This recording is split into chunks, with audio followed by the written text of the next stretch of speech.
20 million of our fellow citizens.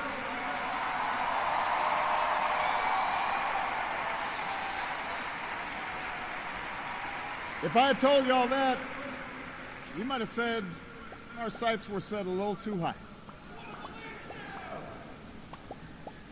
But that's what we did. That's what you did. You were the change. You answered people's hopes. And because of you, by almost every measure, America is a better, stronger place than it was when we started.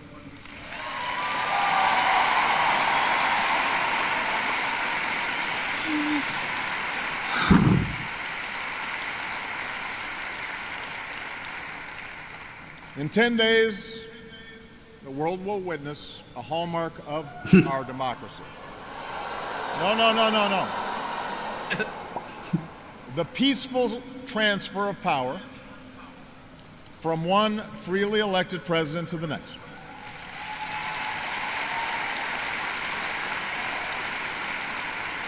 I committed to President-elect Trump that my administration would ensure the smoothest possible transition, just as President Bush did for me. Because it's up to all of us to make sure our government can help us meet the many challenges we still face. We have what we need to do so. We have everything we need to meet those challenges. After all, we remain the wealthiest, most powerful, and most respected nation on earth. Our youth, our drive, our diversity and openness, our boundless capacity for risk and reinvention means that the future should be ours.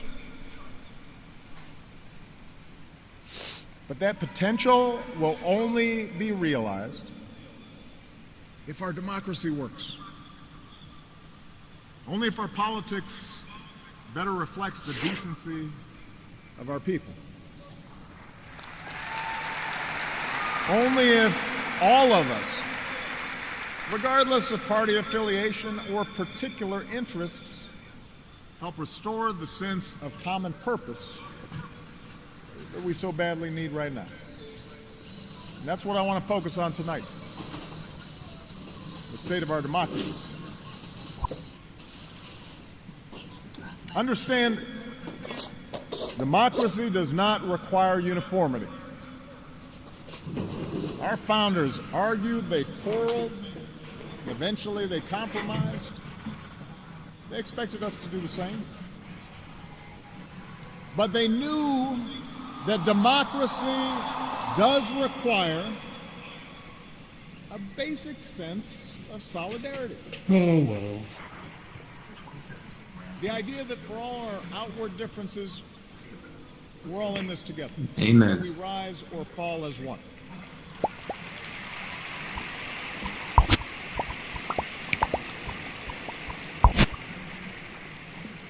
There have been moments throughout our history that threatened that solidarity. And the beginning of this century has been one of those times. A shrinking world, growing inequality, demographic change, and the specter of terrorism.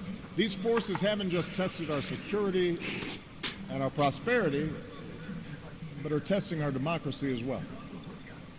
And how we meet these challenges to our democracy will determine our ability to educate our kids and create good jobs and protect our homeland. In other words, it will determine our future. To begin with, our democracy won't work without a sense that everyone has economic opportunity.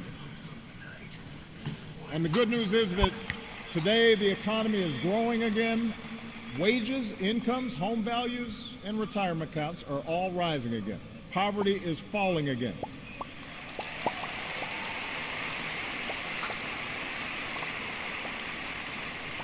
The wealthy are paying a fair share of taxes, even as the stock market shatters records. Fair-ish.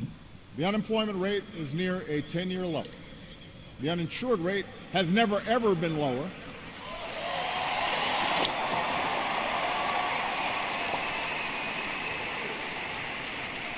Healthcare costs are rising at the slowest rate in 50 years. And I've said, and I mean it, if anyone can put together a plan that is demonstrably better than the improvements we've made to our healthcare system that covers as many people at less cost, I will publicly support it.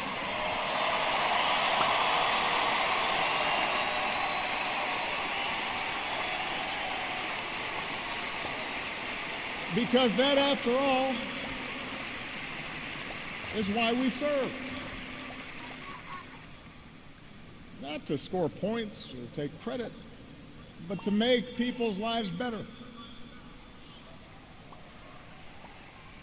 But for all the real progress that we've made, we know it's not enough.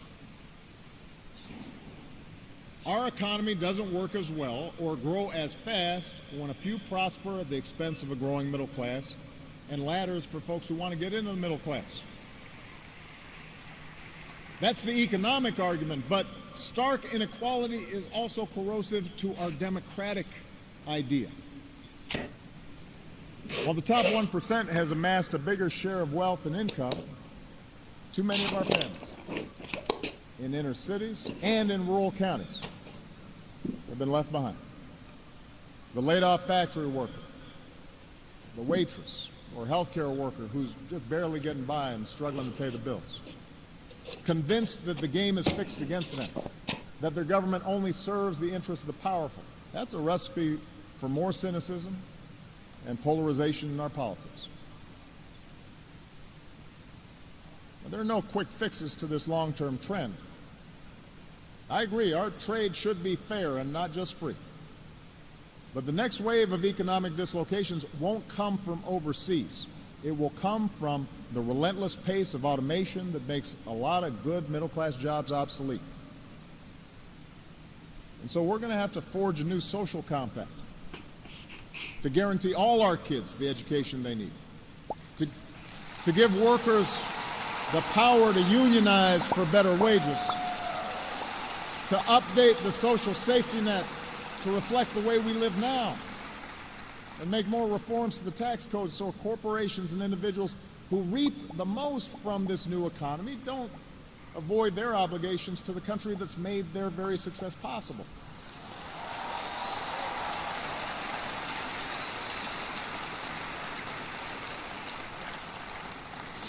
We can argue about how to best achieve these goals, but we can't be complacent about the goals themselves. For if we don't create opportunity for all people, the disaffection and division that has stalled our progress will only sharpen in years to come. There's a second threat to our democracy, and this one is as old as our nation itself. After my election, there was talk of a post-racial America. And such a vision, however well intended, was never realistic. Race remains a potent and often divisive force in our society. Now, I've lived long enough to know that race relations are better than they were 10 or 20 or 30 years ago, no matter what some folks say. You can see it not just in statistics, you see it in the attitudes of young Americans across the political spectrum. But we're not where we need to be. And all of us have more work to do. If every economic issue is framed as a struggle between a hardworking white middle class and an undeserving minority, then workers of all shades are going to be left fighting for scraps while the wealthy withdraw further into their private enclaves.